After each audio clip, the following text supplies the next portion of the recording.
miracle of sound. Alright, and welcome back to the Shardbreaker podcast. This is episode 3 of Words of Radiance, the second book in the Stormlight Archive. We did chapter 10 through interlude 3 this week. I am Midnight, your host, and I am here with Mythic. Hello. And Darkness. Hello. Alright, so we start off with a very, very short chapter, our first Shalon flashback, called Red Carpet Once White.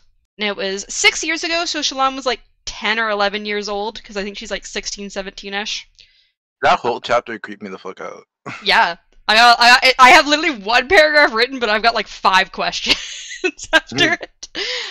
So we start with Shalon's point of view as she recounts that the world has ended and it was her fault. Her father wipes blood from her face, telling her to pretend it never happened and he would protect her. Shalon was trembling and her father sang her a lullaby as he blinked away tears. Her father carries her over the body of her mother, who does not bleed, and lays face down so Shalon cannot see the terrible eyes. The blood was instead from a man that was also dead on the floor. Her father passed a strongbox in the wall that glowed from the cracks, a monster inside it. Her father then left the room, closing the door behind him, and leaving the corpses inside. So why do you think Shalon thinks that she is to blame for the world ending? She killed her father, obviously, so... Well, I mean, her father's... This is her thoughts in the current moment. Her father's alive. He's carrying her. She definitely killed him. You know, this is gonna sound weird. We never got confirmation that she actually did kill her father, right? She he's tells dead. she tells Pattern, I believe is one of her truths, that she killed her father, and Pattern would not accept that as a truth if it wasn't true. Well, to be fair, I mean it in a way where, like, people can consider themselves at fault for a death. That's true. She could consider herself at fault. She may not have, like, directly killed him. Yeah. To her, it is a truth that she believes. Which is that she what I would consider, like, one of those, like, truths that he likes. You know, like the lying truths or whatever. Uh-huh. Mm-hmm. So, like, I don't know, at that first literally the first paragraph that chapter, I was like, what if she didn't kill him, but, like, was indirectly the cause of the death, you know? I've been saying that since the start, but yeah. I don't think she actually killed her father. I think what happened is he died, she got his sword, but I don't think she directly did it. You think maybe, like, something she did caused, like, someone else to kill her father or caused his death indirectly, maybe? Yeah, I mean, like, it would be as simple, to be honest, it would be as simple as you literally telling your father you wanted him dead, and then the next day he was dead, and so you would assume you felt guilt. You felt like karma or something, yeah. Yeah, you felt like, the world was listening to you, and it was your fault. Oh, no. And what did you think about Shalon's mother's corpse? So she's dead, but she has no blood around her, and she has terrible eyes. So, like, do you remember what else? What other methods of death in this book reference people's eyes? Something happening to their eyes. Wasn't it just a sword? Yeah. So shard blades burn out the eye, so it's kind of implied, and they don't, like, cut your skin; they cut your soul. So it's implied that maybe her father killed her. So it's implied that so whoever or whatever killed Shalon's mother used a shard blade. It's implied because she's not bleeding. She's got, like, no, as far as we can tell from Shalon, like, visible injuries, but her eye, like, something's wrong with her eyes, and, like, the only thing that ever references eyes is, like, oh, they burn out the eyes when you kill them with a shard blade. She had a shard blade. Maybe it wasn't her dad's shard blade. Maybe she has one and she murdered her own mother. Maybe it's those situations where she accidentally, like, grabbed the shard blade from him and stabbed her by accident. Well, I mean, wait, does that work, though? Can you actually take a shard blade out of somebody's hand? If only if they allow you to. Yeah. I gotcha. But I mean, like, if you put it down, just don't despawn it. Can somebody just, like, grab it? Yeah, I believe you can purposely choose to keep your shard blade, like, physical when you're not holding it. But generally, if you're not focused on that, it, like, specifically will puff away if you let go of it. But I believe they mention in the first book that Elhokar lends out his shard blades to people. So, like, you can lend out shard blades. I believe, like, he's got, like, at least a couple shard blades that are bonded to him, Elhokar, but he's able to, like, lend them out to people. Can you imagine, speaking of, like, Zaro, can you imagine somebody doing that shit with, like, shard blades? Like, having multiple at the same... Can you have multiple at the same time? I think you could probably hold a shard blade in each hand. I think it's just there's so few of them that generally people don't... Even just owning one is, like, incredible. What are shard blades even made of? We don't know. Shard. made out of shards. I have a feeling they're made out of spren, but Oh god. I feel like it's a spren thing. Also, just like I feel like chasm fiends are also infused or whatever the fucking word that they said were spren. So. Well, yeah, I was gonna say they went into like that Yeah, sort of thing later, and I got so excited because I was like, "This is literally something I was talking about." I know we'll get into it later, but we get into the into the Eshonai chapter, and like there was so much Mythic's been talking about recently about the Parshendi, where I'm like, so fucking right. Oh my god! I'm just like sitting there like, how do I not? Why didn't I get singers, man? I just call them singers. I don't give a fuck about them being listeners. They're listeners. They're not singers. They are singers. They sing. Who the fuck said they listen? Well, it's not really a spoiler. The reason they call themselves listeners is they listen to the rhythms, and that's how then they communicate using them. But okay, where does the rhythm come from? Them singing. Them singing. That's what I'm saying. Like, if it comes from them, then they should be called singers, not listeners. But if it comes from somewhere else, then that's understandable. It was just such a good name. Also, who do you think this random dead man is that's dead next to Shallan's mother? Maybe it's the guy who actually killed her? It's her lover. Well, because he has actual wounds, they said. So whoever killed him didn't use the shard blade. You know, these shard blades are very similar to fucking Nightblood. I thought I mentioned it in a previous one. Nightblood's Nightblood was they created Nightblood based on shard blades. Yeah, but like I mean, I'm just saying this is so close to Nightblood. Like I think it's because both Nightblood and shard blades have like investiture within them, and that's why it's so similar because it's an invested. But I mean, even just the way they die, man. Like that's what I'm saying. Like I think it seems like this is like the way that like an investiture fueled sword would kind of kill things is. Gotcha. Because investiture is like related to the soul. It's more like it cuts your soul more so than like your body. So on that topic though, I had this theory a long time ago. I feel like it was in Mistborn. When we were talking about gods and all of that. And like that there are a whole bunch of them. What if Nightblood is a god that is stuck in that sword? I think you did bring that up, but I think I confirmed, and Brandon has confirmed that no, Nightblood is just an infused sword. Yeah. That would be cool as shit, though. What Vasher said that Nightblood's origin is his true origin. What did Vasher say Nightblood's origin was? He said that what was it? Shashara or something. Basically infused a whole bunch of breath into just like a regular iron sword. And it created Nightblood. I gotcha. Okay. I didn't remember that actually. Oh, okay. Yeah, so I think it's only briefly. I think it's like a couple sentences, like near the end of the book or something, or maybe when he's describing Nightblood. But once it's revealed that Vasher is one of the original 5 scholars, like he mentions kind of how like Shashara was the one who created Nightblood, because that's why Nightblood's always like, oh my god, Shashara, I hope we see her again. She created me. But yeah, they were doing a whole bunch of research into breath, which is when they learned about like the lifeless and all sorts of things like that. And during that time, Shashara made Nightblood, and Vasher was so concerned about what Nightblood became that he killed Shashara, so that no other Nightbloods were made. She was the only one with that information, of course. Yeah, I think Vasher might also know because he was with her, because they were married. But yeah, aside from him, but I mean, like, you know, you can police yourself. It's hard to police other people. Yeah, exactly. Like he was very concerned about this knowledge getting out, and so he very specifically killed her so that no one else would create something similar to Nightblood. I killed my wife, by the way, because she knew information. You know. Well, I think she wanted to make more of them. I think she specifically was like, "Oh, this is great. I want to make other." Yeah, he's definitely not evil or anything. But no, it would have been really cool for it to have been like one of these dead gods or dead shards. Yeah, it'd be really interesting. I'm really curious to see what happens with Nightblood in the future.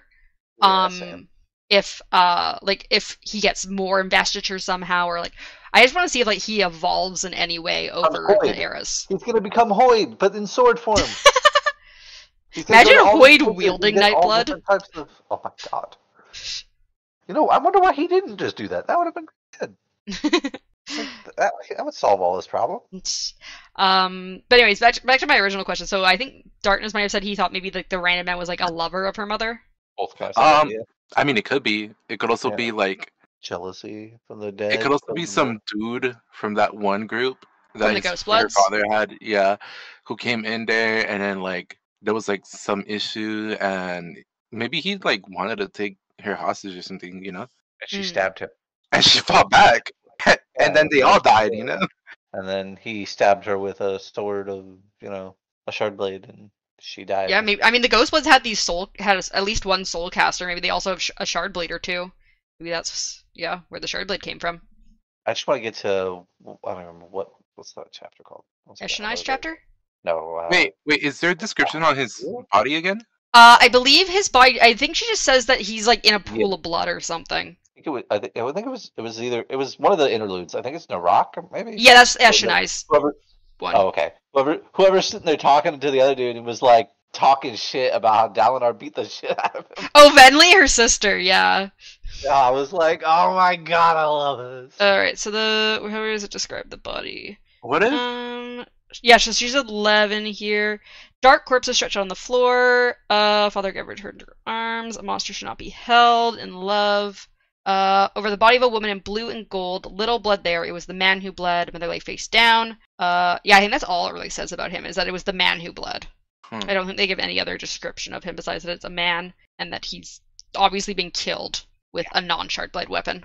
He's got blood and everywhere. Okay, but why is there not more description to this shit? Like, I think because Shalon's traumatized and she doesn't remember much. She's definitely. Well, you would.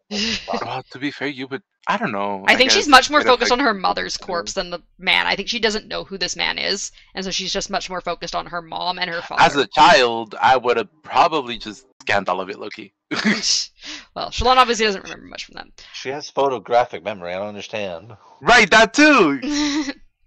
Also, when Shalon says that a monster doesn't deserve affection, do you think she's talking about herself or her father? Because basically her father That's picks what her I was up. thinking too. Mm-hmm. And honestly, wait, didn't they like? They make it a bit unclear. So they say like, yeah, well, didn't they make it seem like the father was like loving and nurturing or some shit? So she says in the first book that her father's like a kind of like not a great person, and he kind of traumatized. In this part, he's like picking her up. He's like holding her, telling her it's going to be okay, and singing her a lullaby. And he says, Father gathers her into her arm, and she felt her skin squirming. This affection wasn't right. A monster should not be held in love. A monster who killed, who murdered. No. She could not move. About herself. She's talking about herself.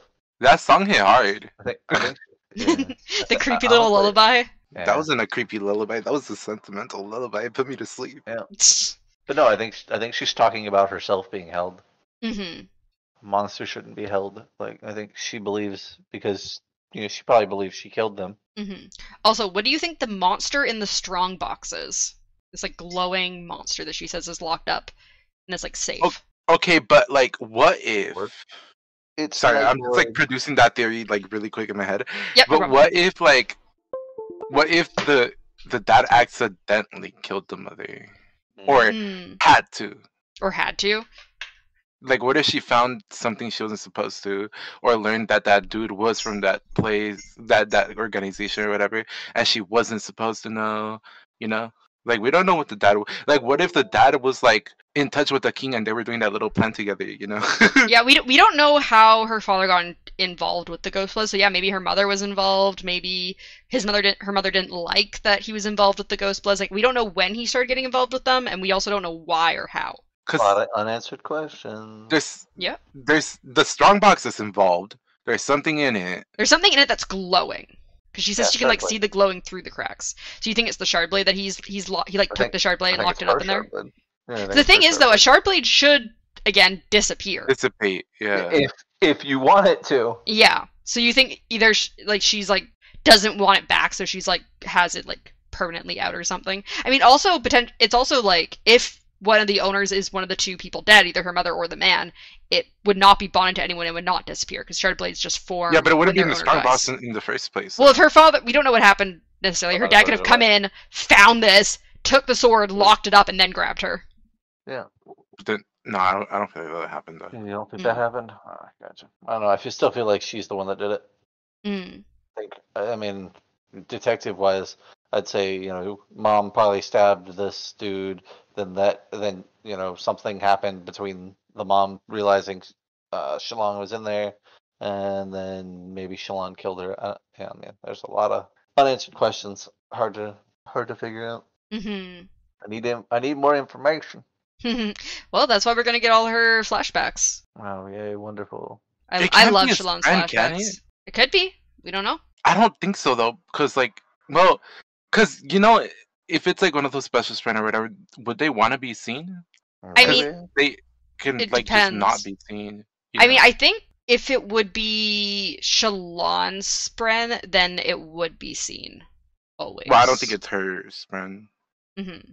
I mean, like a Spren in general. Yeah, I think most Spren can only be seen when they want to be seen, unless it's like a non-sentient Spren, and then I think they're always seen if they're around. Or unless you're Rock. Yeah, I mean, unless you're Rock, then they're always around. Yeah. Yeah, like that shit was wild to me. I was like, man, he's just like, oh yeah, you guys can't see that. Oh man, no, my bad. Sorry. Yeah. We'll sorry, I don't think it's this book, but we'll eventually get a reason for why he gets to be able to see Spren. He is a Spren or some shit. Yeah, like something. I mean, other Spren can see Spren, right? So yeah, it makes sense. If he was a Spren. Did you guys have any other thoughts about that chapter before we move on? Nah, that was too short of a chapter for getting real quite information, short. to be honest. I'm trying to think of what else emits like glows like that, and what would be considered like. I think the only thing we know that glows is like Spren. Yeah, I don't know if they specifically say that shard blades glow. We know that shard plate glowed in the past, but it doesn't currently. Well, if shard blades are made from the same thing that like is like stormlight or whatever, then it's probably gonna glow. I don't think they've ever said that shard blades glow, but they could. I can't think off the top of my head if they do. Are you googling this shit? Yes, she is. They glow slightly. Okay, this is talking about like the old Radiant ones. I don't know if like current one, like, because like we know that the shard plates. Remember, like when in Dalner's visions, they glow from the seams, and apparently like the Radiant blades would do that too. But like since the ones that aren't attached to Radiance anymore, like. I don't think they glow. Would a soul casting like Fabrial thing glow? Yeah, because they have gemstones in them. So yes, anything with gemstones. So it could be that, considering that he did own one, and the whole thing like was about that in the beginning. Is possible. Could be a Fabrial of some sort, whether it's a soul caster or something else. Yeah. So moving on to chapter 11, an illusion of perception. First of all, we get a map. And it shows where Shalon made landfall. And also, if you note, the little note about where Shalon made landfall was by Naz, which, if you remember, that's Chris's companion. So Naz is currently on Roshar, probably with Chris, and is for some reason following Shalon. Wait, who is Naz? Naz is Chris's assistant, who is from Taldane, where... Yeah, the guy that was in Shadesmar with? Yeah, when they met, Chris, yeah. He's the one from the planet with all the shades. Yeah, but the Chris and him are the ones that met Kelsier? Kelsier, yes. They're the ones going around. They're from Silverlight University, and they've been kind of going around studying things. Yeah. Okay. So they're apparently currently on Roshar. And for some reason they're interested in Shalon. What's the timeline between this and Mistborn? This is after Mistborn Era 1. I can check what the exact timeline is, but I know it's Stormlight is between Mistborn Era 1 and Mistborn Era 2, I believe. So it's after they met Kelsier. Yes, this is after they've met Kelsier. After Sazed ascended. Yeah, that god, God Kelsier. I'm gonna see if I can find out. I think it's at least 100 years or 200 years. So it's 300 years between Era 1 and Era 2, and I think Stormlight's closer to Era 2 than it is to Era 1. Yeah, I think it's at least 200 years, I believe, after that. So Naz and Chris obviously have a way to like slow down their aging or not age. Maybe they have like breasts or something. So yeah, they've been around for a few hundred years at least. But yeah, why do you think Naz though is interested in Shalon? Maybe they're just studying what she can do. Oh, maybe she's special in some way. And then we get an epigraph here, which is, but understandably we were focused on Sadeas. His betrayal was still fresh, and I saw its signs each day as I passed empty barracks and grieving widows. We knew that Sadeas would not simply rest upon his slaughters and pride. More was coming. From the Journal of Navani Colon, Jessasak 1174. What do you think Sadeas may be planning? I don't think it's going to be like a frontal attack, just, straight on. Maybe he's going to play on like the other High Princes and how like the whole new like ruling is. What do you think, Mythic? What do you think Sadius may be planning? I mean, whatever it is not good. So we continue with present-day Shalon's point of view as she wakes up on land, waves lapping at her feet. She doesn't know how she survived until she sees Sethanthan moving off in the water nearby. Pattern is also nearby, and Shalon asks him if any of the other sailors made it, but Pattern is uncertain with all the chaos of the ship turning to water. For a moment, Shalon wonders about the intelligence of the Santhid, but then realizes she's just distracting herself from what happened. So what did you think about the fact that the Santhid saved Shalon from drowning? Well, I did say, yeah, I did say it was that thing that pulled her down. So. Probably one of its tentacle things. Shalon made a new friend. Okay, wait. So if Yasna, right? That's the one. Yeah, Yasna. If Yasna's dead, couldn't Shalon go into Shadesmar and see her? Depends if she decided to stick around or not, and how long she's able to stick around for. I mean, I thought she went into Shadesmar like almost immediately after this whole thing, right? That's true. Yeah, she obviously just Wouldn't she have seen her if she was didn't. dead? Yeah, she obviously didn't see her for some reason. You think? Yeah, she probably should have seen her spirit or something there. That's why I don't think she's dead. What's her other ability? I forgot. We don't know Yasna's other ability. We only know Shalon's two abilities. Okay, then she probably used whatever that is to fucking save herself. She's like flying in the air somewhere. Yeah, the only thing we know about Yasna's other ability is it's not the same as Shalon's other ability. But yeah, so Shalon realizes she needs shelter as she is on an uninhabited stretch of coast in an area that freezes at night. Shalon makes her way through the water to the shore of the mainland. Once through the water, she realizes that she should have worried about creatures in the water that could have potentially tried to harm her. Shalon traces a glyph word into the sand and prays for 10 heartbeats before beginning to search for other survivors. However, she finds no trace of anyone as she wanders along the beach for hours.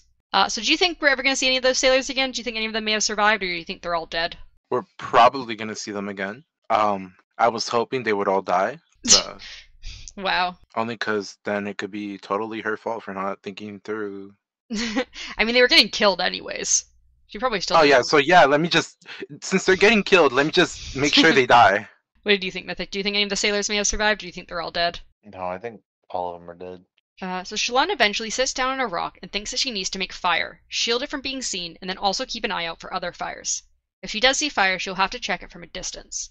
However, she has no idea how to make a fire, and has no idea when the next high storm is. Suddenly, though, Pattern insists that Shalon come and says yes when she asks if he found someone, although he had not. Instead, he had found Yasna's trunk, which, in a waterproof enclosure, had all of Yasna's books and notes. We then skip forward in time a bit to Shalon having made a small fire pit with sticks. She also had some infused spheres from Yasna's trunk, which meant she could potentially use soul casting to create fire instead of trying to make it normally. Pattern is concerned, though, because what is land in the physical realm is a sea of beads and Shadesmar. She tries to go slow and struggles for a moment before just barely staying between the two realms. She can see Pattern in his full form, and he mentions how he remembers so little. Shalon reaches from the sphere of one of the sticks and notices large bird-like creatures flying above her, which Pattern lets her know are how exhaustion spren look in Shadesmar. She begins begging the stick to become fire, but the stick seems content with being a stick. She tries to offer it Stormlight, and it hesitates for a moment before continuing to insist that it is a stick. I'm a stick. I am a stick. I am a stick. But you could be fire, but I am a stick. So this is literally one of the biggest memes on Reddit and stuff is I am a stick. Everyone loves Stick. Stick is the favorite character. I am a ship. I am a stick, but you could be fire. I am a stick. I'm a stick. I cannot be what I am not. Shalon feels incredibly tired, and she can feel her stormlight running out as she begins to fall further into Shadesmar before throwing herself back out into the physical realm. So first of all, what did you think about how exhaustion spren also look different in Shadesmar compared to the physical realm, just like Pattern does? All spren look different in Shadesmar. So, of course they do. I want to know what Syl looks like in Shadesmar. Yeah, I want to know what Syl looks like in Shadesmar too. So Syl, just like Ivory, is just a smaller version of herself in the physical realm. There's some spren where they're parts of themselves in the physical realm, and some where they're just kind of smaller versions of themselves. So, Pattern is just his head. Yeah, Pattern's just his head. The exhaustion spren just seem to be their heads or something as well. You know how some, I think pain spren and stuff, you see just these hands coming out of the ground? So that's probably just the hands of the actual pain spren that are in the area. And there's all sorts of ones where you just see little bits of them. And they're actually these giant creatures. So would she be a giant? Would I think be a giant? I think Syl is just normal person sized. just like Ivory, because Ivory was normal person sized when what you're Yasna met him saying in the is physical realm. So what you're saying is she can manifest her entire body into the world, but yeah, she was only able to do that though when Kaladin was on the verge of saying the second ideal. So does that mean then that whatever the fuck Yasna or whatever has said the second ideal or whatever of her version? It's possible. Well, if we haven't seen Ivory become big except for in Shadesmar, Syl was only big when Kaladin was like about to say the second ideal. Otherwise, she was just tiny. But you said like Ivory. Ivory is able to. Yeah, Ivory's small because we see him in the palm of Yasna's hand. But during her prologue, when she went into Shadesmar, Ivory was like full person sized. So it's like the same deal.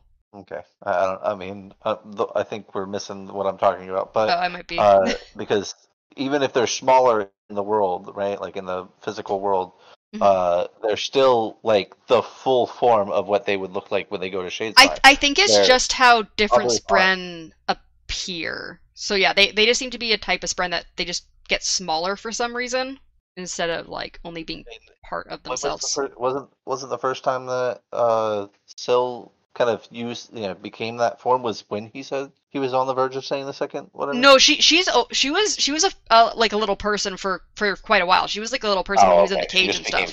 She just became human sized, yeah. I gotcha. When she was in the second ideal. Okay. Yeah. Gotcha. I think though, considering how much she hasn't knew and how long she'd been a Radiant, it's probably likely that she was at least a second ideal Radiant as well, though. Yeah, I feel like she's definitely smart enough.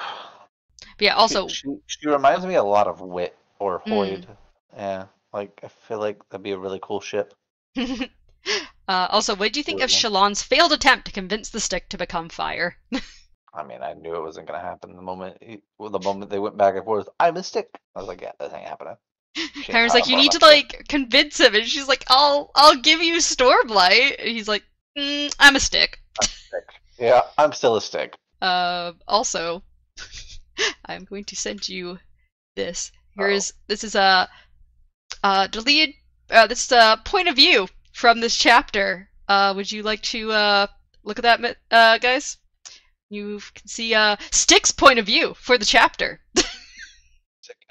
I am a stick, I am a stick, I am a stick, I am a stick, I am a stick, I am a stick, I am a stick, I am a stick, I am a stick, I am a stick, I am a stick, I am a stick. I'm gonna read this now. I am a stick, I am a stick, I am a stick. Oh my god. I am a stick, I am a stick, I am a stick, I am a stick, I am a stick, I am a stick, I am a stick, I am a stick, I am a stick, I am a stick. Wait! I am a stick, I am a stick, I am a stick, I am a stick, I am a stick, I am a stick, I am a stick, I am a stick, I am a stick. He questions for a second. It's very important. That's when she offered him the Stormlight and he hesitated. He's like, I am a stick? I am a stick. I am a stick. I am a stick. I am a stick. So what you're saying is you gotta tell them, oh, I'm gonna give you all the Stormlight in the world. It can all be yours. Everything the light touches. But yeah, so that's a funny little interlude because everyone was like, we love Stick. We want to see more of Stick. And Brandon's like, here, have Stick interlude. Why does it say deleted interlude? What? It's the deleted interlude because it was of an April Fool's joke. He's like, oh, everyone, look, I'll replace this deleted interlude that I never put into the book. And then it just ended up being a stick. I am a stick. I am a stick. And yet this would be somehow an hour long. No, instead we get the other interludes, which are way better, to be honest. Yes. At least these ones are. Last ones weren't. These ones were. I am a stick. You could be fire. So yeah, that's our little fun little stick interlude. Any other ones? You got any other ones? No. Okay, just I am the stick. By the time we get to the interludes, I want pictures of all of these people because they sound fucking cool. I want a picture of Stick. Especially. I just gave you a picture of Stick. Yeah, oh, you did? Yeah, I am a stick. That's what popped up. Okay. Yeah.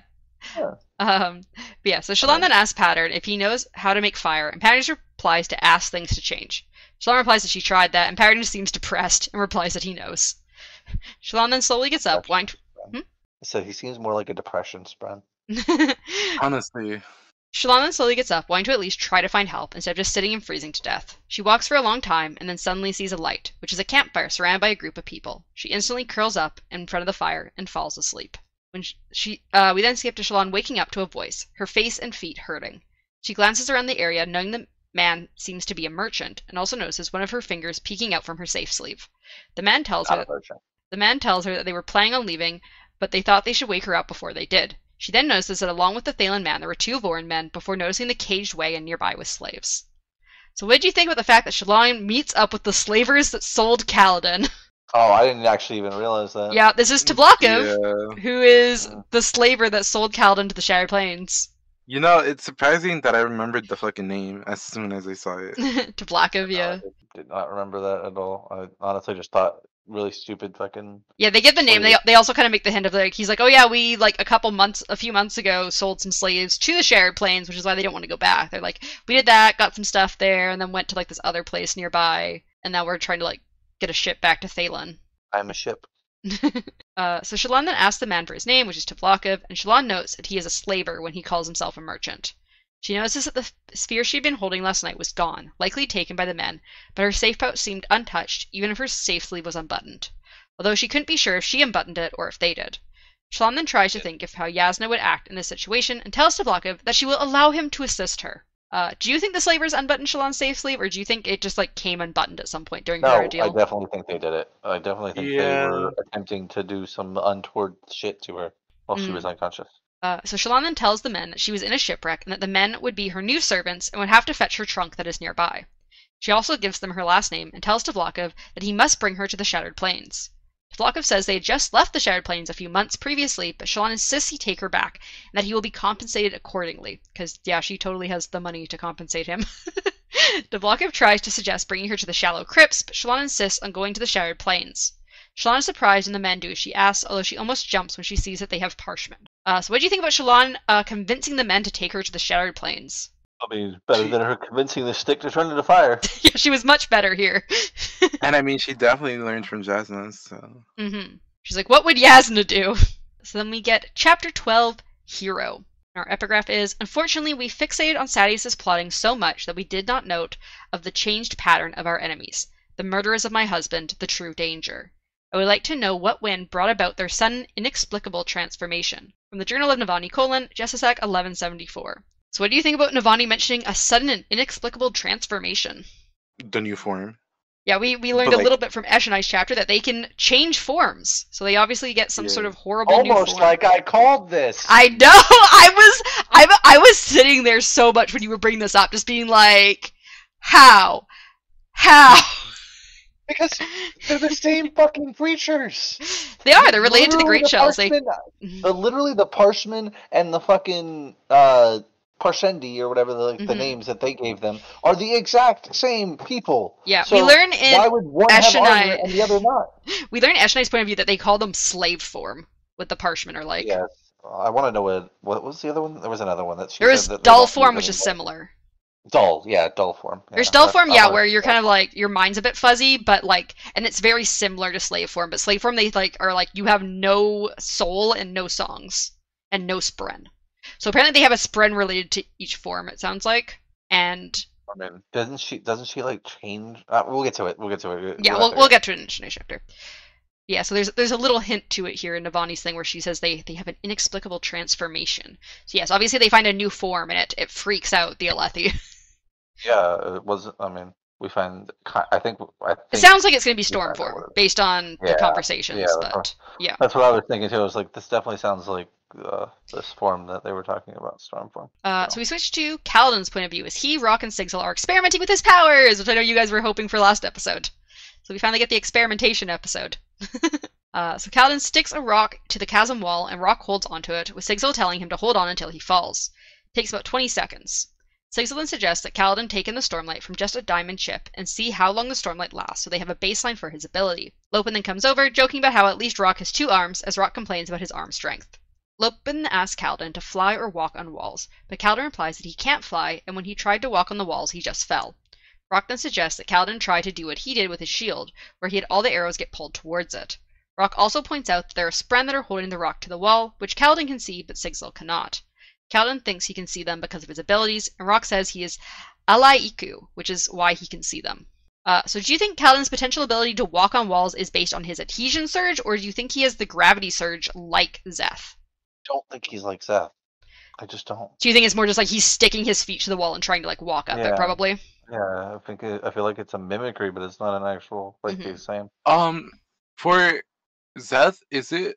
So for Szeth, he when he walks on walls, he's not sticking himself. He's not using adhesion. He's just using gravity, so he can walk normally. But what he often does to enemies is he'll use a combination of gravity and adhesion. So he'll like put the sticking powers on the guy and then change their gravity so that they are both on the ceiling and stuck to it and cannot come back to move afterwards. Okay, but is he pulling himself to the ceiling with the gravity? So with gravity, what he's doing is he's changing the direction. So he's making it so that gravity's coming from the ceiling or the side of the wall instead of from the ground. So for him specifically, gravity's pulling from a different direction. Okay. That's how he generally walks on the walls and the ceiling and stuff. I wonder if there's I don't know how gravity works at this point. It's making me question life. Yeah, and Zeth can also change the strength of gravity with his gravitational surge, because that's how he breaks sometimes stones out of the wall, or broke the balcony down back when he was fighting Gavilar, because he made gravity extra strong on something, which made it crush down. Can't wait to see Kaladin fighting him. Right? Because they're gonna meet at some point. We know Zeth is coming. They have to meet this way. Honestly, they have to meet like that. They're gonna meet because Kaladin's the one guarding him. Yeah, exactly. He's coming to kill Dalinar. Kaladin is protecting Dalinar. They're going to meet. They are going to meet eventually. Yes. And I just want to see the battle ensue and see who is better. I still think it's Seth, but whatever. I mean, Zeth definitely had a lot longer to control his powers than Kaladin has. Zeth had them for minimum of 6 years and already seemed to be very well versed in them 6 years ago. I want to see the marriage. Oh my gosh. Of what? Zeth and Kaladin? Yeah. Would be great. I want to. Now it's stuck in my head. Now I want to see a marriage between Hoyd and fucking Yasna. Damn. They literally are opposite gender, same person. I think Wit's a little more humorous. Yasna's a bit more serious, but otherwise they're very similar. They literally have the same view on the world, on the Cosmere. Literally, they have the same viewpoints. It's just, from what it seems like, at least from what the little we get, Yasna doesn't really seem to have a lot of information outside of her whatever the planet. fucking I was gonna say investiture, but whatever her planet, she doesn't really have a lot of experience outside of that. But I feel if Hoyd, Wit, whatever the fuck, were to show her these areas, she would be the best person for what I really want to see in the future is Yasna get off of Roshar and join Silverlight universities or something. Isn't she? I don't know yet, because with everything that ends up going on in these books, she does not have a chance to try world hopping. But I'm really hoping that between book 5 and 6, which is going to have a 15-year gap or something, I really want to see Yasna world hop and learn so much stuff. Hey, Midnight. Midnight. Thank you. I knew I was right. She's not dead. I wasn't gonna bring it up, but I figured it was happening anyway. So yeah, I'm sorry. There's no way that they kill off this character ever. Yasna's dead. No, she's not. Yes, obviously. Dead. No, Yasna's obviously dead. not. I hate you guys, and Yasna's dead. But no. Okay, but we straight up know she wasn't. Yeah, Six. We have been saying it the entire time since the moment it was supposedly revealed that she died. We were like, no, she's not dead. Yes, I literally no doubts. I have no doubt she's not dead. I just don't know how she survived. I can't think of how she would have survived. So that'll be a. Now, if you want to give us a hint towards that, since we now know she's alive. I hate you guys, and Yasna's dead. Saxel then knows that the rock falls after 87 seconds, and Lopin replies that he counted 91 seconds, after both Rock and Kaladin know that they hadn't been counting.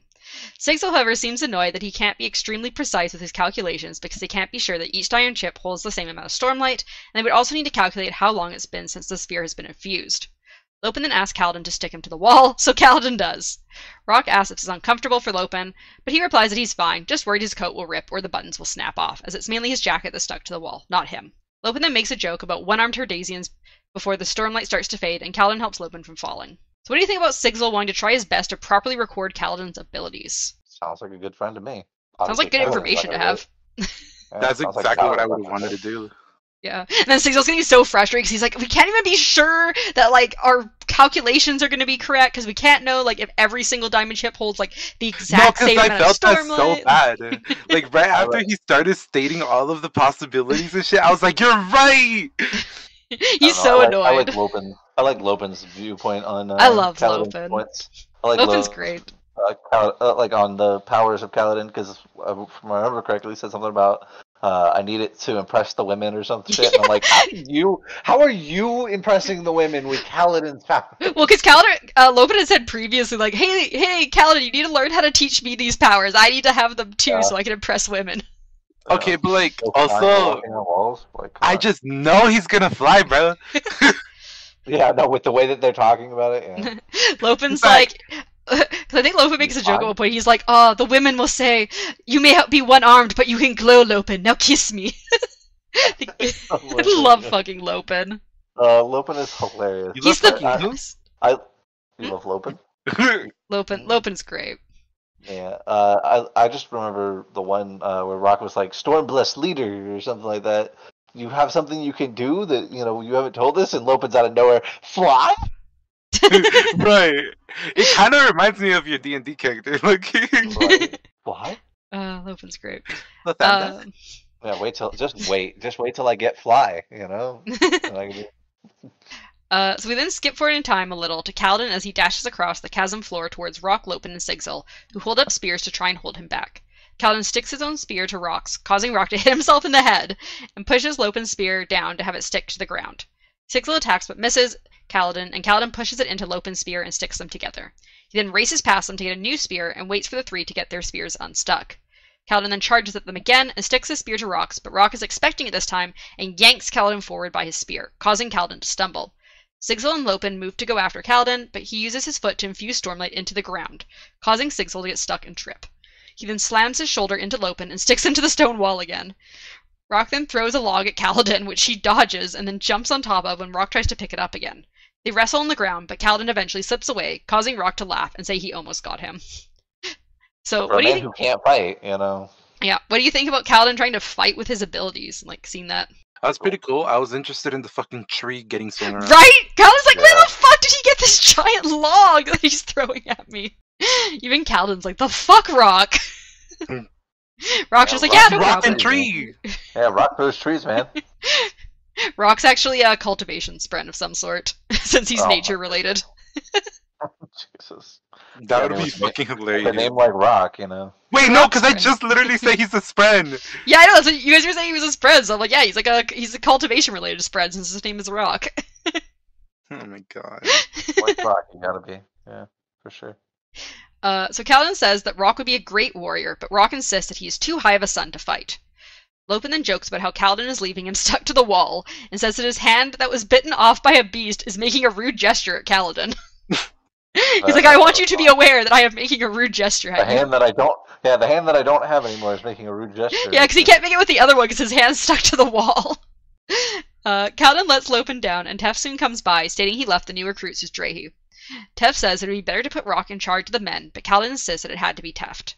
Kaladin then wonders if he's able to eventually find someone else like him to spar with. He also brings up someone wanting to refound the Knights Radiant, but doesn't say it's Dalinar, since Dalinar hasn't won anyone else in on that meeting. So why do you think Tef doesn't want to be in charge of the new recruits? Probably doesn't believe in himself. He probably failed somehow.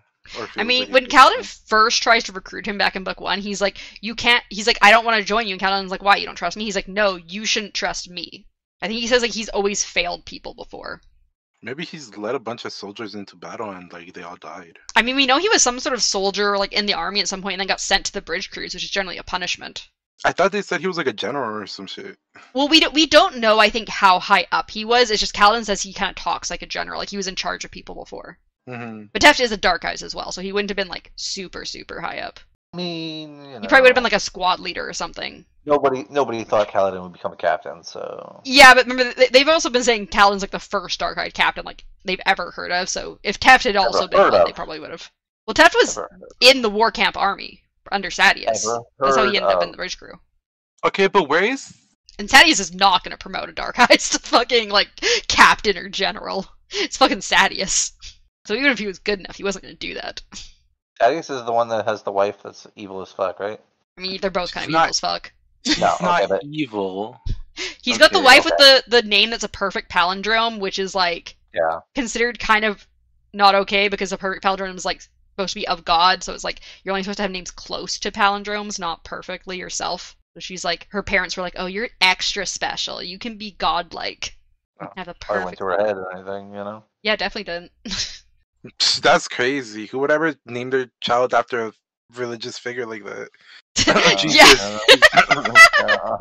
Who I would know, ever do right? that? Is Jesus actually Eli? And I'm Sadius then? Do that. No. Oh God. So also, what do you think about Kaladin wanting to fight other Radiants? He's hoping that he'll find other people like him so he can fight them and spar against them. Why? Be better, obviously. Yeah, because he's like, I want to train with people on my own level. It's not as good to train with people who are like not on the same Not level at as my you. level. Oh, he's talking shit about his own crew. It's because they don't got special powers. They don't got fancy sprint. What if they do? What if they get that though? What if I mean, they might. Who knows? So here's the thing. I already have a feeling that that's what's gonna happen. They're gonna get Oh my God. They're gonna become fucking. whatever Lopun's the gonna fuck get too much of Kaladin an is. ego if he ever gets a sprint. I Shen? hope Shen? Lopin gets a fucking. I hope Lopin gets a fucking sprint. It would be hilarious. What's his name? The freaking Yeah, Shen's the parchment. Parchment? Yeah. Yeah. He's gonna change forms. Oh yeah. Oh yeah, I already He said he that. could get more powerful, yeah, potentially without a without No, but an like that's actual, gonna like, be Radiant sprint. huge because I feel like he's gonna like think about more of like what Kaladin did, you know? Mm. I have a different feeling, but I think what's gonna happen is that however they become the next, like I think he's gonna become a storm strand, or not a storm strand, storm Storm form? whatever. Yeah, that's it. He's gonna have storm form, and then he's not gonna be as like confused and like As passive. yeah, and like instead though, I don't think he's gonna stay with Bridge 4. I think he's gonna go back to his people, but like with the knowledge that Kaladin isn't terrible and is gonna kind of fight for Kaladin from the other side, Mm. from like the other side of the army, and probably try to like sway them to, you know, if anything, at the very least, to, you know, give Kaladin a thing, you know, Yeah. to like. Here's my theory, right? It's a very, very like important, probably Mhm. gonna happen theory, you know. He's gonna go with them, right? Yeah. And he's gonna see Kaladin, he's gonna see them changing forms too, and then he's gonna be like, fuck it, right? And then he's gonna change into mate form. Oh and then he's gonna God. mate with Kaladin. Oh no. Mating form. Gosh. Oh my Oh, god. That would be awesome. Oh my gosh. And they're gonna have little Frashendi babies. Oh my gosh. So they then begin to pack up their things, Tef going off to the new recruits. Syl asks if Kaladin is going to go forward with telling people about his powers, and he replies that he wants to practice more first. Kaladin thinks that Moash and maybe Rock were the only ones who didn't treat him specially because of his powers. As they make their way out of the chasms, some dark-eyed soldiers salute Kaladin and tell him that he's a hero, that a hero has come to meet with Dalinar. When Kaladin heard the name, his blood turned to ice, and he began to run. He soon found Dalinar clasping hands with Amram, who showed off his Shardblade to Dalinar, the Shardblade that killed Kaladin's men. So what do you think about Amram being the friend of Dalinar that has come to the Shattered Plains? Oh, Kaladin's no longer gonna think Dalinar is a good person. I wanted him to snitch, like instantly. You think he's gonna go tell Dalinar what happened? He's I not. don't think he is, no. But I want him to. Yeah. Poor Kaladin. He's like finally doing well for himself, and then Amram's fucking back. Bro, that dude's gonna freak out. He's gonna try to fucking get Kaladin killed or some shit. Yeah. Oh my god, what if he reveals his powers because of that? Who knows? Oh man, that You sounded do. like you were on the right track there, Darkness. So that is the end of part 1, and then we go into our interludes. So interlude 1 is called Narak. And we get Eshonai's point of view. Do you remember where we've heard the name Eshonai before? No. There is a chapter in the first book called Eshonai, and it has no explanation for why it's named Eshonai or what it even means. And that is the chapter where we meet the shard bearer Pashendi, which is Eshonai. Oh, right. So yeah, so we technically have met Eshonai a couple times back in the first book, but we obviously didn't know, first of all, that Eshonai was a woman, or that, like, anything about her or what her name was. So now, that was why that chapter was called Eshonai. So yeah, we move to Eshonai's point of view as her mind thrums to the rhythm of resolve. She was jumping across the chasms until she reached the central platform, Narak, meaning exile, and where they had their home. She took off her helmet of her shard plate as the 1,500 soldiers she had taken with her also jumped across. They had luckily gotten to the Gemheart before the humans and had thus not had to fight much. She glances westward, wondering why the Blackthorn hadn't come to face her again. She remembered seeing him briefly when his son had forced them off the plateau recently. She had not participated because her leg wound still hurt, and jumping the chasms had stressed it. Eshonai felt the need to speak with the Blackthorn urgently.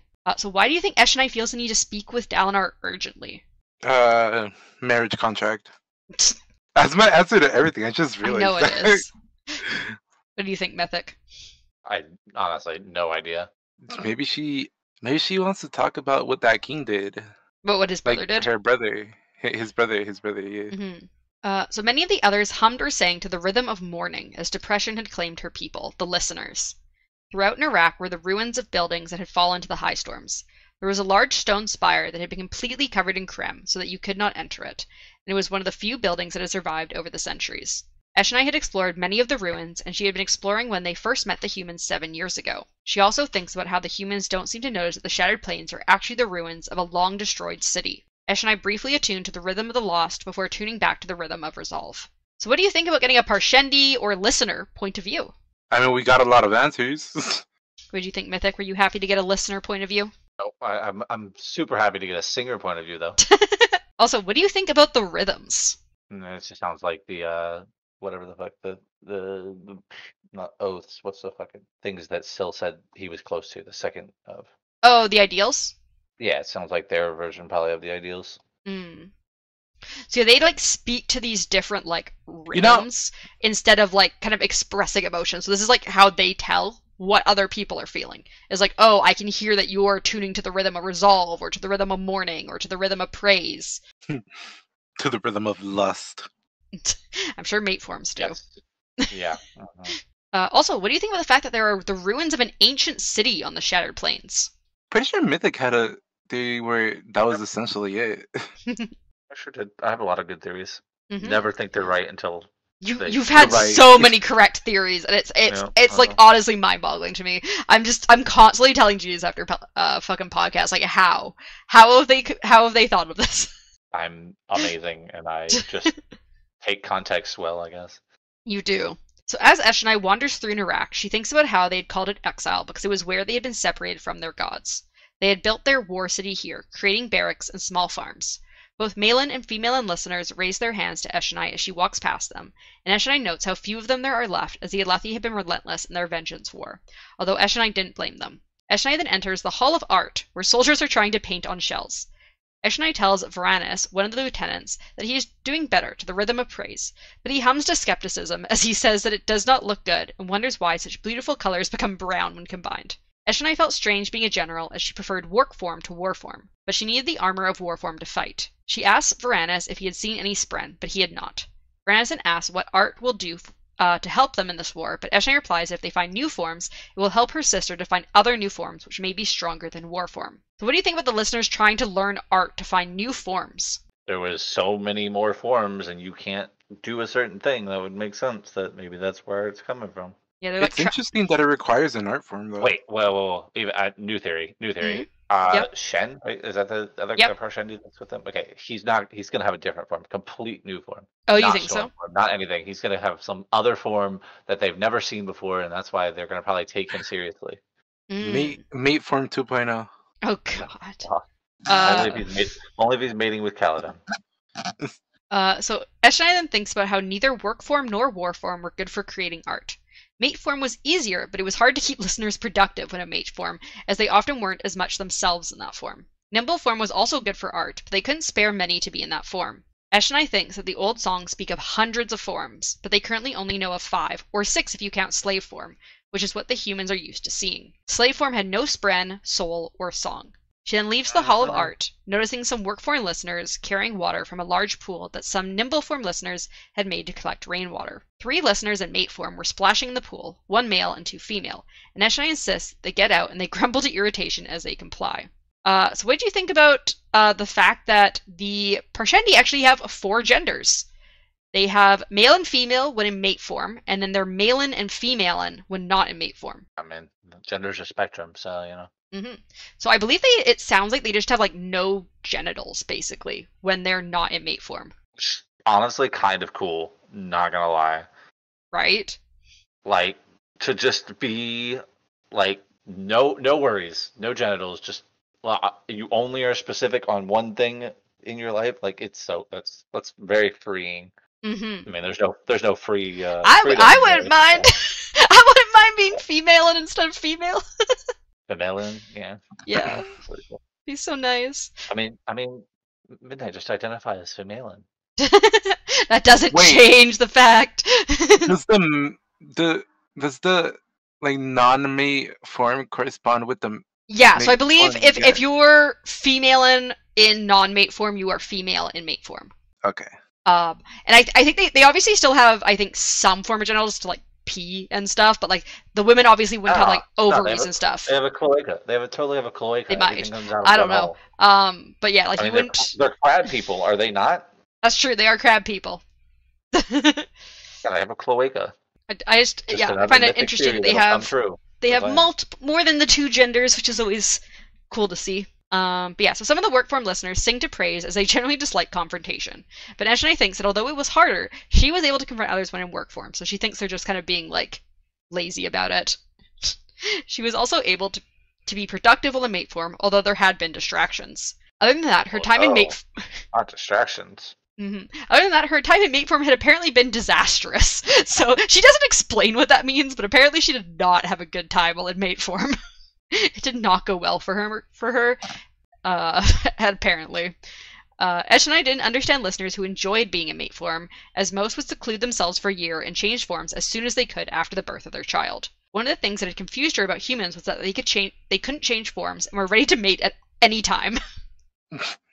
Awesome, right? Totally. I mean, when you see one, like when you're living a certain way for so long, obviously the other side looks, better, Mm-hmm. but grass always looks better on the other side. Yeah, because I mean, Eshonai obviously did not like being in mate form, so she's like, why would you imagine being stuck basically in mate form 24/7? This would be horrible. Imagine having a penis for fucking ever. But yeah, so what do you think though about all these different forms in general? So we know about like work form.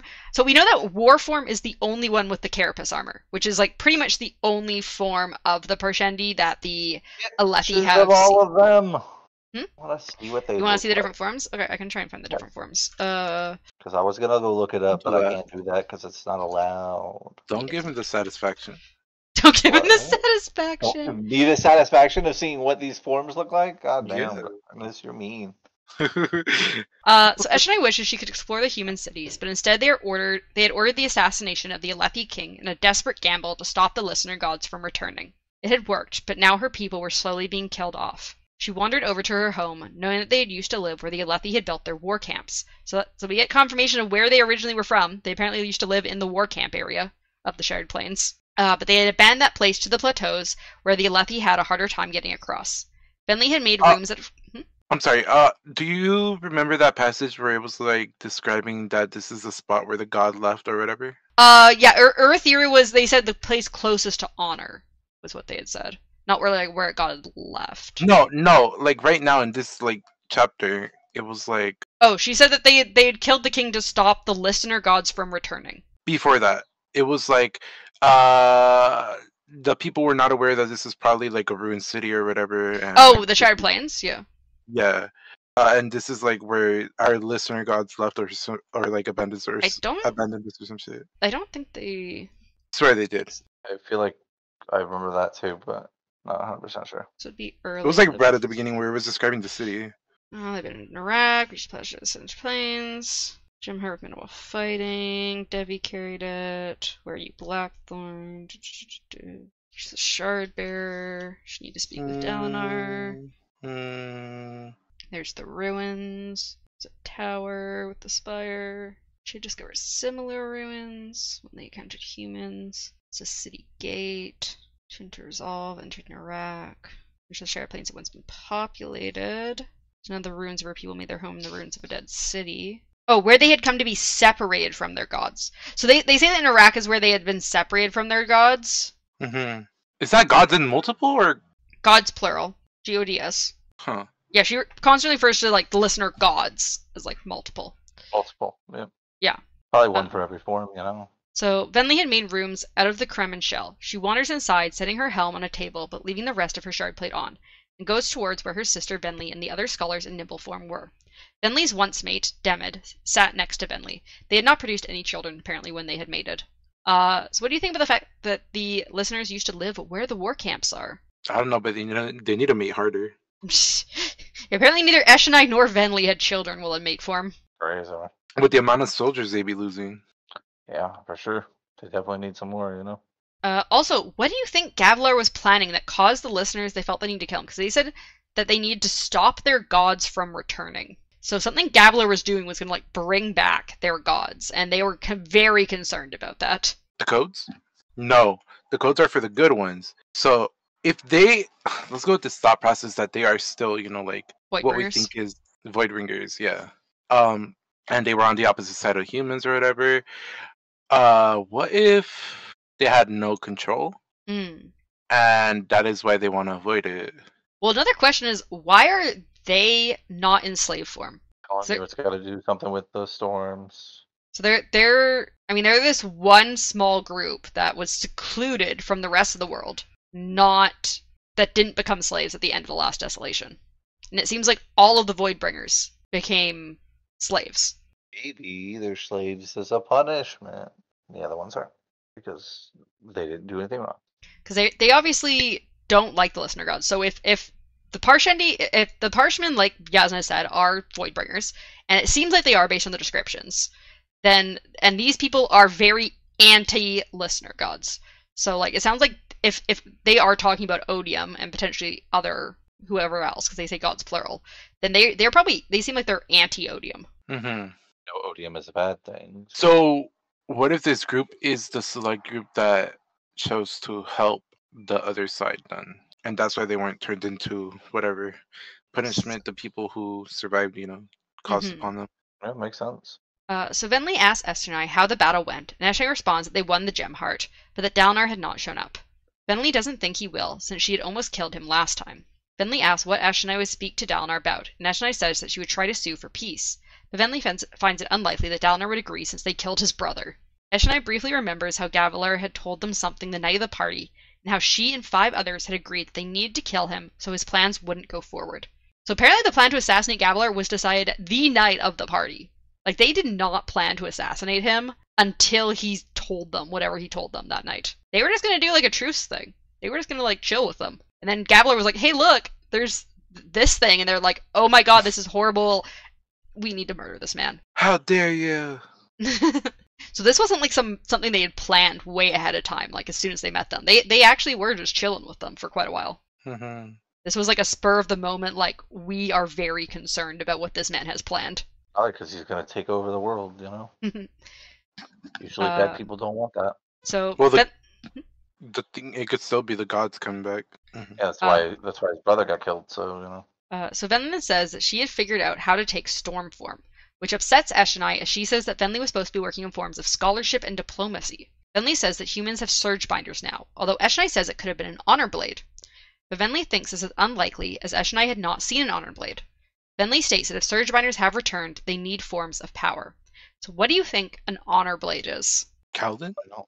Yeah, something else. So they say it's separate, because they say they have surge binders, and Eshonai says, no, they might not be a surge binder. They might have an honor blade instead. Aren't surge binders like... So Kaladin is a surge binder. Yeah, so they're very likely talking about what they saw from Kaladin. Because remember, they saw Kaladin suck in Stormlight and fight them with, like, his powers. And so they obviously know what surge binders are, and they're like, okay, this man is either a surge binder or he has an honor blade. It'd be like the shard blades, right? So it's not a shard blade, because she calls shard blades shard blades. Person. I mean, it's one of those swords that was stuck in the circle. You think it's one of the Herald's blades? Yeah, there you go. That's the word I'm looking for. Can you describe the blade that Amaram or whatever his name has? Amaram's shard blade. She probably would just be in... I think it's at the end of that Kaladin chapter. So, Kaladin stared at the silvery weapon. Etched along its length, the blade was shaped to look like flames in motion. And to Kaladin it seemed that the weapon was stained red. I mean, it's not. So it's a blade that looks like flames in motion. I think people... Let me see if I can find the correct picture of the shard blade. I need to sneeze. Amaram definitely has a shard blade, though. He does not have an honor blade. I'll tell you that now. Yeah. We haven't gone through all the names of the different sections of people in the Radiant Order? No, that comes in part 3. We're only just going to be starting part 2 next episode. So it could be like one of them, right? Sorry, it could be what? One of the like. You know how like Jasna and like Shalon have their own categories and stuff for their powers and stuff. Yeah. Could it be one of them? Like one of the categories, or is it like the honor blade? Yeah. No, it's I'll tell you now. It's not a type of surge. Okay, so because remember they're saying it's separate from the surge binding. So surge binding is referring to all types of all the 10 surges. Mm-hmm.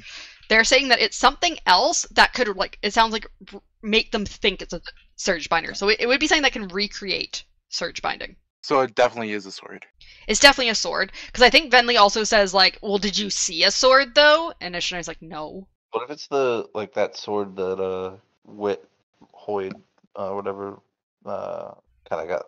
Is it a little side sword? The sword that he was meeting with one person, or he. Oh yeah, so the guy who claims to be a herald comes back and he drops a sword. Yeah. There's your honor sword in there. Do you think that's an honor blade potentially? If Possibly. if the herald's blades are the honor blades, then yeah, it would make sense that he would have one because he was the only one whose blade wasn't in that circle. Because when you die, it goes with you apparently. So Mythic's saying like. The honor blades could be related to the heralds. When he dies, it disappears, or what? So when they had their little circle, the one guy who went to damnation, his sword was missing because he took it. Like it went with him to damnation. Right, but the other ones. But there's 9 others. They still get passed on and stuff. Yeah, we don't know where the 9 others are. We don't know if the herald's blades are the exact same as shard blades and they're just mixed in with all the shard blades, or if they're the honor blades like Mythic thinks they might be, or if they're something completely different, or if they're just we don't know. Yeah. Well, you know, but we don't. I do know, yes. So Eshnai, that must be a new feeling for you, huh? Knowing things. Mm-hmm. So Eshnai looked at some of the papers that Venli had written on. She developed a script based on the human's form of writing. Eshnai had learned it, but still struggled to read. Venli states that enough listeners in storm form could control or even create a high storm. Eshnai states that the form is of the gods, but Venli replies that most forms are related to the gods in some way, and that those songs were old and learned in dull form, which made them slightly unreliable. Venli says that they could destroy the Alethi army with storm form and then go back to their previous way of life, including allowing Eshnai to keep exploring. She wants to bring this information to the 5, and Eshnai replies that she will consider being on Venli's side. So why do you think Eshnai is so concerned about storm form, which can apparently either control or create high storms? If you could do that, then you'd probably win any fight if you just created a high storm right on the battle. That would pretty much. I mean, they seem to be able to be in the storms, so it wouldn't affect them, but it definitely would affect the human beings. Human beings. Which they're fighting. So, human beings. This whole talk of exploring the powers and the spren and being able to control the shit makes me think back to that question of is it the spren causing it, or is it the thing causing the spren to pop up? Oh yeah, are wind spren drawn to the wind, or do they create the wind? Yeah, and honestly, it's just like the chicken or the egg, Yeah, well, Syl I think kind of implies to Kaladin that spren are drawn to the thing, they don't create it, because she's like, I'm an honor spren. Am I drawn to honor, or do I create honor? And it's kind of implied that she's saying no, Kaladin, you are honorable, and that's why I chose you.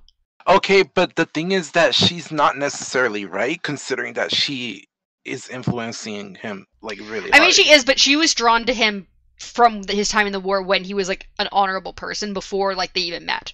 She chose him because he was an honorable person. Yeah, but he wouldn't have stayed honorable if she wasn't there. Yeah, we don't know if that would have changed, but she was at least drawn to him in the first What do you mean?